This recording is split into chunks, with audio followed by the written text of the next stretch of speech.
Olá pessoal, tudo bem? Vamos para mais uma aulinha. Hoje nós vamos falar sobre prismas, tá? Prismas. Eu vou fazer uma mágica, eu vou fazer aparecer aqui vários tipos de prismas. Primeiro eu preciso pensar o que é um prisma. Um prisma, ele é uma figura espacial, certo? Aonde eu tenho uma base inferior e uma base superior que são paralelos. Então, ó, olha o meu exemplo aqui, tá aqui, ó, olha a mágica. Faz aí, editor, aparece um prisma aqui. E esses prismas, ele é classificado de acordo com a minha base. Essa base pode ser um quadrado, e aí eu tenho um prisma quadrangular. Ele pode ser uma base triangular, e aí ou seja, um triângulo, né? E aí eu digo que é um prisma de base triangular, ou um prisma triangular. Olha o exemplo aqui. E ainda pode ser um hexágono. E aí eu tenho um prisma hexagonal, também, olha o meu exemplo aqui. E observa que todos eles, eu tenho sempre uma base inferior, uma base superior, e eles são sempre paralelos. E isso caracteriza ser um prisma. E aí as laterais acabam sendo formados por retângulos.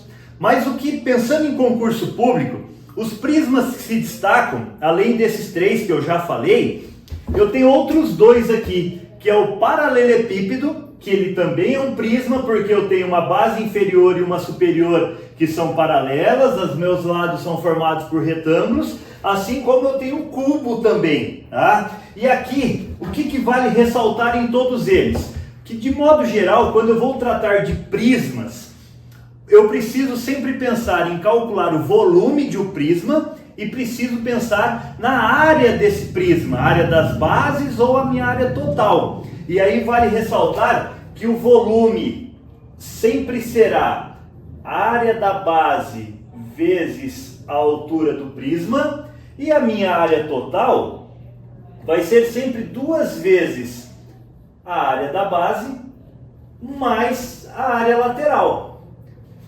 Por que 2 vezes a área da base? Porque eu considero base ou a parte de baixo ou a de cima, são iguais.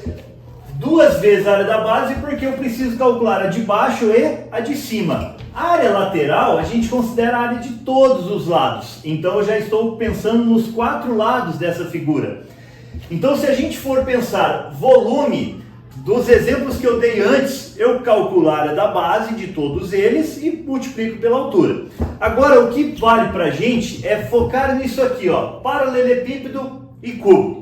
Então, pensar no volume do meu paralelepípedo seria a área da base. Mas como calculo a minha base? A base é um retângulo. E eu tenho que saber que a área de um retângulo é um lado vezes o outro. Então, o volume vai ser A vezes B, que seria um lado vezes o outro, vezes a minha altura, ó, vezes a altura. Só que a altura aqui é C. Então, olha aí. O volume fica A vezes B vezes C. Ou seja, o produto das 3 dimensões que eu tenho dessa figura. Lembrando que se você não conseguir entender o que é um paralelepípedo, é o formato, por exemplo, da sala de aula. Eu tenho o chão, eu tenho o teto, e normalmente o chão e teto são paralelos, né? Considerando as coisas tudo tortas aí. Eu tenho uma parede do lado esquerdo, uma parede do lado direito, uma parede na frente, uma parede atrás. Esse formato de sala de aula caracteriza um paralelepípedo, tá? E para nós calcularmos a área total deste paralelepípedo, é imaginar que eu preciso calcular a área dos 6 lados dessa figura, ou seja, a área de 6 retângulos. Mas eu tenho que saber que esses 6 retângulos, eles são iguais 2 a 2. A base, né, o chão é igual ao teto, a frente é igual ao fundo e a outra frente aqui é igual ao fundo de lá. Então, se eu calcular o chão, A vezes B, eu multiplico por 2 porque eu já tenho a parte de cima. Então, 2 vezes A vezes B. Mas, se eu calcular a parte da frente aqui, ó, esse retângulo da frente, ele tem A de largura e C de altura. Então, só que aqui é igual lá do fundo. Então, também 2 vezes A vezes C. Mais, e agora se eu pensar nesse lado aqui, ó, que tem medida B e C, também o de cá vai ser igual àquele lá de trás. Então, também 2 vezes BC. Tá? vale a pena decorar esta fórmula? Não, imagine a situação, tá ok? Porém, só para a gente fechar a fórmula aqui, ó, eu tenho 2 aqui, aqui, aqui, então eu vou encontrar que a fórmula da área total de um paralelepípedo é 2 vezes o AB mais o AC mais o BC. Tá? E de forma muito semelhante, eu tenho o cubo, mas o cubo ainda se torna mais fácil do que o paralelepípedo, porque o que é o cubo? Seria um paralelepípedo com todos os lados iguais. Então, se a gente pensar, qual é o volume do meu cubo?